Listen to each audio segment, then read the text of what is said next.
আসসালামু আলাইকুম, আশা করি সবাই ভালো আছেন। আজকে আমরা দেখব কিভাবে সিম্ফনি G26 ফোনের এফআরপি বা গুগল অ্যাকাউন্ট লক খুব সহজে রিমুভ করা যায়, একদম ফ্রি একটা টুল ব্যবহার করে। তাই চলুন ভিডিওটি শুরু করি। দেন আপনার কাজ শুরু করার আগে আমাদের ফোনের চিপসেট সম্পর্কে জানা দরকার। আমরা সার্চ করে দেখে নিতে পারি। তো আমার হাতে যে ফোনটি দেখতে পাচ্ছেন, এই ফোনে ব্যবহার করা হয়েছে ইউনিসক SC9863A প্রসেসর। এটি একটি ইউনিসক চিপসেট। এবার কম্পিউটারে বিএফটি টুল ওপেন করুন। ওপেন হওয়ার পর উপরে মেনু থেকে ইউনিসক ট্যাব সিলেক্ট করুন। তো এখান থেকে SC9863A 64 বিট সিলেক্ট করবেন। এখন সার্ভিস ট্যাবে ক্লিক করুন এবং এফআরপি রিসেট অপশনটি সিলেক্ট করুন। এরপর টুলটি ফোন কানেকশনের জন্য অপেক্ষা করবে। প্রথমেই ফোনটি সম্পূর্ণ বন্ধ করুন। এরপর ভলিউম আপ এবং ভলিউম ডাউন দুটি বাটন একসাথে চেপে ধরুন এবং ইউএসবি কেবল দিয়ে কম্পিউটারের সাথে কানেক্ট করুন।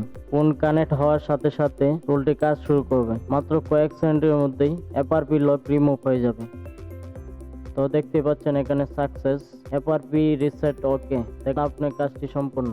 এখন ফোনটি চালু করুন, দেখবেন আর কোনো গুগল লক নেই, এফআরপি লক নেই। ভিডিওটি ভালো লাগলে লাইক দিন এবং নতুন ভিডিও পেতে সাবস্ক্রাইব করুন। আর যারা ফেসবুক থেকে দেখছেন অবশ্যই পেজটি ফলো করে দিন।